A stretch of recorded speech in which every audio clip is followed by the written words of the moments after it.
اثبت عائشة شريفة في مصادر. أنا أثبت لك من القرآن الكريم. اثبت لي من القرآن الكريم، تفضل. بسورة النور صفحة 11. سورة أي إن الذين جاءوا بالإفك. إن بالأفق. نعم. منو اللي يقول في عائشة؟ كلام الله سبحانه وتعالى. إي على العين والرأس.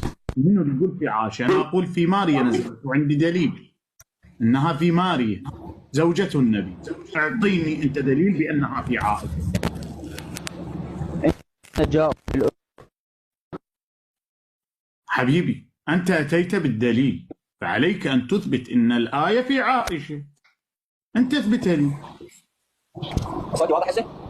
صوتك واضح. نعم، أنا عندي دليل من مصادر السنة أن الآية نزلت رد على عائشة، لأن عائشة اتهمت زوجة النبي ماريا بالزنا، فالتي جاءت بالإفك عائشة وليس عائشة المبرأة في الآية.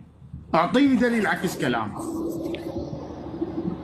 والرسول صلى الله عليه وسلم قال: ابشر يا عائشة فقد أنزل الله براءتك. وهاي مذكورة يعني في المسانيد الصحيحة والسنن، واتفقت الأمة عليها يعني. مو اتفقت على كف